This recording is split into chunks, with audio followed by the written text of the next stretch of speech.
당연하게 AI고, 두 번째가 모빌리티. 하드웨어 중심이었다가 소프트웨어 중심으로 플랫폼의 파운데이션 홈웨어와 인베이클이 같이 연결돼서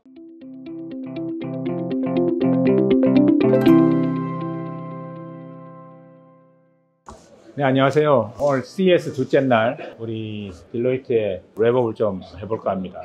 오늘 다양한 부스, 다양한 구역들을 아마 방문하셨을 것 같고요. 우리 박형근 파트너님, 그리고 김태현 파트너님, 그리고 이대희 파트너님 모두 각자 어떤 CES에 대한 소회, 그리고 저희가 바라보는 비즈니스적인 관점에서 우리가 어떤 인사이트를 가질 수 있을지에 대해서 얘기를 나눠보는 것이 의미 있지 않을까 하는 생각이 듭니다.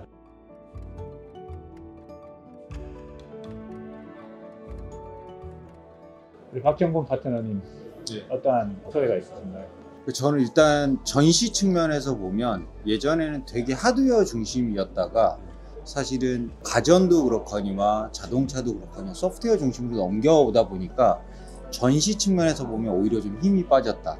왜냐하면 솔루션 같은 것들을 일반 소비자한테 보여주고 설명하기가 되게 힘들어지니까 체험을 시켜야 되고, 체험을 시키면 줄을 세워서 별도로 넣어야 되는데 대중한테 그냥 펼쳐놓고 쫙 보여줄 수 있는 것들이 한계가 있다 보니까 약간은 힘이 빠진 느낌? 그러다 보니까 엔비디아, 저희가 진짜 그 산업에서 알짜로 하고 있는 애들은 전시 부스를 크게 안 가져가고 있어요. 오히려 이제 보여줄 제품들이 있는 회사들이 좀 크게 부스를 가져가다 보니까 약간 여기서도 임밸런스가 나는 느낌이 좀 있어서, 내지는 저는 이제 한국 기업들이 또 가져가야 되는, 우리가 너무 하드웨어 만들고 제조업만 하려다고 하다 보니까 어쩔 수 없이 컨텐츠나 솔루션이랑 소프트웨어가 종속이 되는 것들이 많은데, 이거 빨리 해결하지 않으면 밀리는 느낌이 좀 든다라는 생각이 계속 있었습니다. 파트너님 어떠신가요? 네, 그러니까 지금 박형원 파트너님 말씀 전적으로 공감합니다.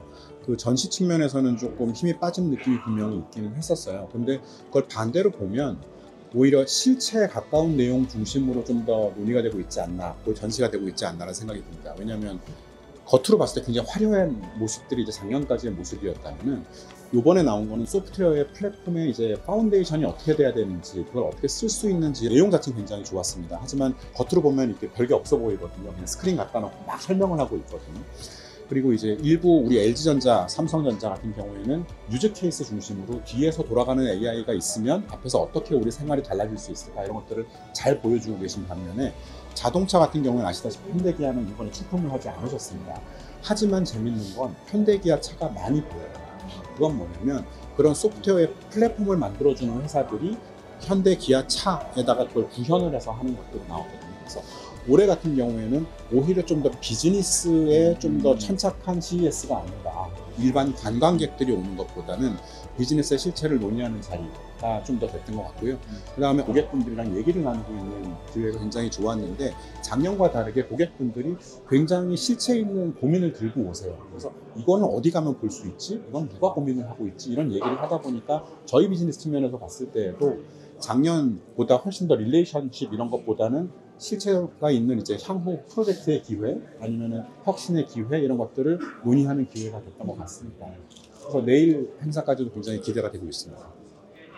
이번 그 CES 2025의 가장 관통하는 맥은 AI였다고 저는 생각을 하고, 그 AI 관점에서도 저희가 봐야 될 게, 이제 그동안 홈 AI라는 관점에 삼성이나 LG가 보면은 TV나 가전을 가지고 중심을 했다면, 결국에는 인베이클까지 연결시키는 홈 AI와 인베이클이 같이 연결돼서 고객 경험이라는 게 언제 어디서나 스무스하게 연결되는 그 부분들이, 모든 게 데이터를 가지고서 얘기가 되고, 이걸 기반으로 우리가 정말 유스 케이스라는 거를, 실체 있는 거를 만들어서 프로젝트화 시키지 않으면 되게 쉽지 않겠다는 느낌이 들었고, 그 밑에 플랫폼사들, 이제 이번에 출품했던 아마존 같은 데 보면은 아마존 오토라는 개념을 가지고서 이 방대한 데이터를 모아가지고 결국에는 많은 이 데이터를 흘려내보내는 것들을 하기 위해서 연결된다는 것들을 봤을 때, 제조사, 플랫폼사가 유기적으로 연결되는 전체 큰 그림의 그런 모습을 가지고서 저희만의 차별화된 밸류 프로포션을 하지 않으면 쉽지 않을 것 같다는 생각이 들었습니다.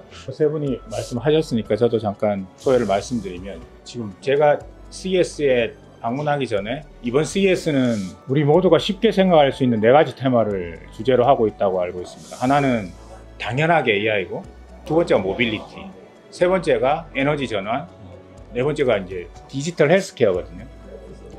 이 네 군데로 이제 세상의 돈이 이미 쏠리고 있고 앞으로도 쏠릴 건데 지금 이제 제가 이틀째 딱 보니까 그 후자 두 개는 거의 안 보이고 AI랑 모빌리티가 거의 보이는 현상을 느낄 수가 있었고 그 중에 모빌리티도 AI라는 것을 느낄 수가 있었어요. 그래서 이미 세상은 거의 AI화 되고 있는 것이 분명하고 이게 지속적으로 역행하지 않고 과속될 것이다 라는 것이 뭐 여기서도 분명하게 보였고요. LG나 삼성, 파나소닉, CL 뭐 기타 하이센스. 가전을 오늘 볼 수 있었는데 오늘 가전의 핵심도 AI였습니다. 추가적으로 하나 말씀드리면 디스플레이와 AI인데 결국 AI와 데이터, 그 데이터를 통한 무인화와 고객 경험 가속 이걸로 이제 요약될 수 있을 것 같고 결국 아까도 말씀드렸지만 우리 서비스와 우리의 인사이트, 우리의 아이디어, 우리의 상품은 더욱더 고객에게 그런 가치를 줄 수 있는 그쪽 영역으로 좀 가속화될 필요가 있다고 생각이 들고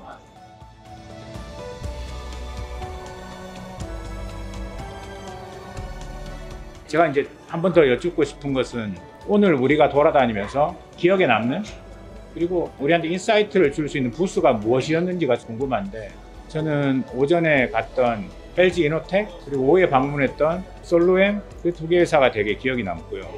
솔루엠은 굉장히 공격적으로 그리고 트렌디하게 AI라는 그런 신기술에 맞는 비즈니스를 굉장히 현명하게 잘 선택해서 제품 포트폴리오를 확장하고 있더라라는 게 굉장히 한국 중견 기업으로서 혁신적이고 현명한 판단을 내릴 수 있다는 게 되게 인상적이었고 예를 들면 솔루엠이라는 곳은 원래 전기 전자 부품 사업을 하다가 거기에서 파생되어서 유통의 프라이스 칩을 만드는 쪽으로 이제 비즈니스를 확장했다가 유통 솔루션을 만드는 사업을 하고 있더라고요. 유통 솔루션에 AI와 데이터를 얹어서 고객 경험을 가속화하고 우리가 어떤 사업, 어떤 고객에 집중해야 될 수 있냐라는 전략적인 솔루션도 창출하는 그런 비즈니스와 오퍼레이션을 하는 걸 보고 짧은 시간이었지만 굉장히 놀랐습니다. 솔루엠에게 굉장히 놀랐고요. 오전에는 이제 우리 총괄 대표님 포함 많은 인원이 LG 이노텍에 방문을 했었는데 이노텍에는 우리 사이버 시큐리티 사업의 확장성에 있어서 굉장히 순간적인 찰나로 깊은 감명을 좀 얻었었습니다. 그러니까 이미 아시겠지만 모든 솔루션은 와이어리스가 되는 거고 와이어리스가 아니더라도 이미 세상과 연결, 오픈 AI를 하고 있기 때문에 이제 점점 우리 기업 내부의 데이터를 통해 기업 내부 자체적인 AI가 되는 과정에서 이 보안이 굉장히 중요한 거죠. 그러니까 사이버는 곧 기업의 지속 가능한 성장을 담보하는 가장 최우선의 서비스 오퍼링이라는 생각이 물론 그전에도 있었고 그래서 더불어 말씀이 나온 김에 그래도 뭐 어제나 오늘 통틀어 인상적인 부스가 있다면 한번 소개해 주시면 어떨까 하는 생각도 듭니다. 그러니까 저는 좀 많긴 한데요. 전시 측면에서 보면 두 가지 소니랑 LG전자를 말씀을 드리고 싶고요. 사실 소니가 되게 많은 제품들을 가지고 있음에도 불구하고 전 시장에 현행에 팔고 있는 제품을 하나도 안 얹어놨다라는 거예요. 그래서 이쪽에서는 혼다랑 같이 만들고 있는 아필라라는 자동차를 얹어놨고 안쪽에서는 결과적으로 이 미디어 엔터테인먼트의 끝에 있는 디바이스들 얘기를 하지 않고 시작에 있는 이걸 어떻게 만들까의 제작 환경에 들어가는 것들, 제작에 쓰이는 콘텐츠들, 그리고 거기에 쓰이는 기기를 일부 정도 얹어놨다는 측면에서 되게 볼드한 전시를 만들었다는 생각이 들고요. LG는 왜 말씀드리냐면 LG가 작년까지만 하더라도 엄청 큰 디스플레이 패널들을 붙인 미디어 월을 만들었는데 올해 되게 작고 키네틱으로 옮겨놓은 거예요. 원래는 전체 부스 가로 사이즈를 가득 채우는 미디어 월을 정면에 다 만들어 놓고 미디어 쇼를 보고 나면 이제 안으로 구멍으로 들어갈 수 있게 만들어 놨거든요. 그럼에도 불구하고 이제 작은 키네틱 LED 월을 이용을 했는데 약간 글라스 아트처럼 만들어 놓은 것들이 사람들한테 처음에 들어왔는데 되게 실망감을 줬다가 야 그래도 LG는 뭔가 보여줄 걸 보여주는구나 라는 전시 측면에서 이 두 가지가 있고 오히려 컨텐츠 측면에서는 저도 이제 LG 이노텍 사실은 좀 구석탱이였던 삼보 모터스 보안보다도 그 이노텍이 지금 배터리 팩 컨트롤을 와이어리스로 하려고 하거든요. 보안도 되게 중요하지만 사실 우리가 EV가 되면서 가장 많이 삭제된 게 흔히 얘기하는 와이어링 하네스입니다. 이것만 해도 무게가 훨씬 줄었는데 현재 사실 배터리 매니지먼트 시스템이 또 배터리 셀 바이 셀로 다 와이어로 관리를 했었거든요. 그 무게를 무선으로 덜어낼 수 있다라고 하는 것들이 사실은 배터리 매니지먼트 시스템이나 EV의 무게 측면이나 훨씬 더 이제 놀라운 일들을 만들어낼 수 있고, 그게 하나가 있었고, 일단 삼보 모터스에 가니까 그 현대차에서 얼마 전까지 뛰어든 UAM을 갖다 놨는데 좀 다른 접근을 하시더라고요. 이게 원래 수평 프로펠러를 가지고 위로 띄우고 프로펠러 각도를 기울여서 앞으로 나가는 형태가 대부분이었는데, 삼보에서는 띄울 때는 EV 모터에서 바로 하고, 순항을 할 때는 글라이딩 하는 날개랑 뒷면에 달려있는 프로펠러를 그 수소 발전을 통해서 운전을 하니까 순항 거리를 훨씬 더 길게 만드는데, 또 이제 슬픈 거는 새로운 타입의 기술을 이렇게 빨리 적용했는데 한국에서는 테스트할 수 있는 데가 허가받은 일부 지역밖에 없다. 중국이나 미국이 이런 데 대해서 얼마나 열어주느냐를 생각을 하면 되게 가슴 아픈 얘기가 돼서, 컨텐츠 측면에서 보기 2개, 전시 측면에서 2개가 좀 인상적이었었습니다. 저 같은 경우는 웨스트에서 소나투스라는 소프트웨어 파운데이션을 만드는 회사가 있었고, 우리 현대모비스가 굉장히 인상이 깊었습니다. 지금 박 파트너님 말씀 주신 것처럼 그 이노텍에서 와이어리스 BMS 같은 경우도 보면 결국은 우리가 EV의 시대가 올 것이냐 말 것이냐, SDV의 시대가 올 것이냐 말 것이냐, 이런 얘기들이 많이 있습니다. 그러면 결국은 뭐냐면 EV나 SDV를 위한 EV, SDV가 아니라 결국 좋아지는 것들이 있어야 되잖아요. 회사 입장에서는 비용이 줄어들거나 고객 입장에서 편리성이 높아지거나 안전해지거나 이런 것들인데, 우리 모비스 같은 경우에는 엠브레인이라는 솔루션을 보여주셨어요. 운전하시면서 얼굴을 인식을 해가지고 피로하시다, 스트레스 레벨이 높다 낮다 이런 걸 가지고 이제 제어를 해주시고 안전할 수 있도록 만드는 이제 솔루션인데, 그 뒤에 들어가 보면 역시나 AI 엔진들이 들어가 있고 데이터가 들어가 있고 소프트웨어 디파인드 비글의 플랫폼이 들어가 있거든요. 그거를 모비스가 엔드 투 엔드로 쫙 갖춰놓고 이번에 완성도 있는 걸 보여줬다는 건 굉장히 이제 한국에서 자동차 업을 이제 하고 있는 입장에서 굉장히 자랑스러웠고, 뒤에 가면 소나투스 같은 경우에는 이제 외국 회사이긴 합니다만 많은 OEM들이 사용하고 있는 솔루션입니다. 근데 그게 뭐냐면 앞에서 이제 유지 케이스를 만들어내고 고객한테 좋은 밸류를 줄 수 있는 솔루션들을 돌릴 수 있는 기반 OS에 해당하는 것들을 하고 있는 거거든요. 그러면서 이게 굉장히 완성도가 높은 상태로 돼 있구나라는 걸 보는 동시에, 그러면 우리 한국 업계에서는 이런 것들이 준비가 되어 있는 걸까? 앞에서 이제 유저에게 보여주는 뭐 대시보드라든지 어떤 UI, UX 아니면 번뜩이는 아이디어가 나오는 이제 서비스 아이템들, 그런 것들은 이제 좋은데, 근본적으로 OS라든지 플랫폼이라든지 이런 것들을 내가 토제 포인트를 가져가거나 이제 향후에 업을 쉐이핑할 수 있는 것들을 가져가는 거, 거기에 대해서는 좀 고민이 필요하지 않을까. 물론 현대 기아 안에서는 그런 플랫폼을 준비를 하고 있습니다만, 더 넓은 에코시스템을 바라봤을 때 끌어들여서 갈 수 있고 더 큰 비즈니스를 만들 수 있는 것들에 대해서 좀 고민이 필요하지 않을까 하는 생각이 들긴 했습니다. 저도 좀 기억이 나는 데가 이제 이노션이었는데, 인베이클 관점에서 기존의 뭔가의 그 이노텍 같이 센서를 만드는 부품사가 단순하게 부품사가 아니라 이렇게 모아둔 정보를 가지고 플랫폼사로 도약할 수 있겠다라는 생각이 들었습니다. 왜냐하면은 사실은 운전자뿐만 아니라 모든 탑승자의 개인화된 모든 정보들을 가지고서 이 사람의 성향, 이 사람들에 대한 경험들을 기존에 갖고 있었던 IoT나 이런 것들을 가지고 연동시켜가지고 차량 안에서의 인베이클 미디어라는 개념으로 광고 플랫폼화 시킬 수도 있고, 계열사들에 있는 여러 가지 플랫폼과 고객 아이디 정보들을 가지고서 되게 다양한 정보를 모을 수 있겠다는 것들이 하나 좀 생각이 났고요. 또 하나는 좀 생소할 수도 있지만 대농이라고 하는 농기계 쪽인데, 제가 이제 이쪽의 분야를 봤을 때 그동안 과연 이거와 AI는 과연 어떻게 연결될 수 있을까라는 관점들을, 실제 식물을 기르는 것들에 대한 B2C 제품들을 가지고서 삼성의 스마트띵즈와 연결시켜가지고 다양한 기기들을 같이 연동시켜서 자기가 뭔가를 기르는 것들을 가지고 하는 부분들. 또 하나는 지금도 이제 계속 농업지역 쪽에 이제 사람의 이제 인구 감소나 이런 부분들을 가지고 농기계도 사실은 무인화로 가져가서 할 수 있는 부분들, 그 무인화라는 개념들도 결국에는 우리가 어떤 작물들을 우리가 계속 키울 거고, 그리고 이런 업체들이 미국 시장, 유럽 시장으로 고투마켓에 했을 때 더 많은 데이터들을 가지고서 이거를 트레이닝 시켜줘야만 이 기계도 잘 돌아간다는 관점에서, 과연 저희 딜로이트의 어떤 글로벌 네트워크들이 이런 데이터를 피딩해주거나 인사이트를 줄 수 있는 부분에 대해서도 많은 협업을 할 수 있겠구나 하는 생각이 들었습니다.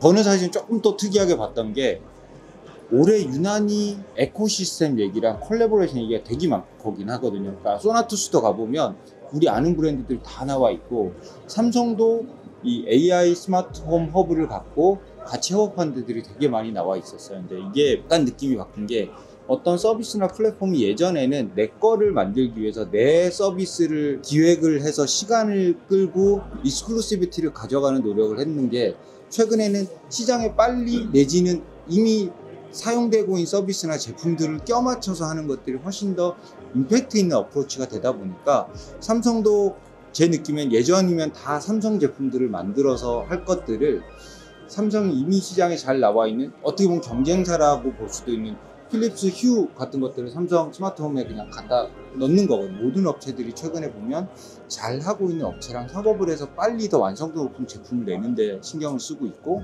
삼성도 마찬가지로 그러니까 이제 아예 스마트 허브, 스마트 홈에 관련된 네트워크 에코시스템들을 그냥 공개하고 오히려 표준을 가져가려고 하는 게 노력이 더 잘 보인 거고 이게 저부가 가치의 제조 사업에 머무를 거냐 아니면 이 산업을 매길되는 데를 잡아서 에코시스템의 중심에 있고 에코시스템을 뒤흔들 수 있는 플레이어가 되느냐라는 측면에서 저희가 뭐 도와드려야 될 것도 생각해야 될 것도 좀 많다. 첨언을 드리자면 삼성 같은 경우도 스마트띵즈라는 좀 약간의 기술 플랫폼 같은 것들을 그동안 강조했는데 이게 결국에는 개발자 중심의 얘기이고 소비자에게 와닿지 않은 얘기를 결국에 홈 AI라는 조금 더 쉬운 컨셉으로 풀었고 이거를 각 전 시장마다의 내용에 고객이 정말 느끼는 라이프 스타일 관점에 이 섹션을 나눠가지고 정말 커넥티비티 관점들을 어떤 소비자 조사에 의하면 이 커넥티비티 자체도 어려워하시는 분들이 많은데 이걸 쉽게 연동시켜가지고 활용해서 어쨌든 스마트띵즈라는 것들을 조금 더 홈 AI라는 걸로 감추면서 자연스럽게 이거를 어도핑할 수 있도록 도우려고 좀 전시를 했다는 점이 조금 더 눈에 띄었습니다. 자, 오늘 많은 부스와 고객들을 만나시느라 수고 많이 하신 것 같습니다. 좋은 의견 저도 굉장히 도움이 된 것 같고요. 같이 함께 오늘 투어하시는 분들 모두에게 되게 좋은 인사이트였던 것 같습니다. 내일도 아마 3일째 우리 또 좋은 투어, 좋은 인사이트를 가지고 또 한번 마무리 랩업을 하는 시간을 가졌으면 합니다. 여러분 수고 많으셨습니다. 수고 많으셨습니다. 수고하셨습니다.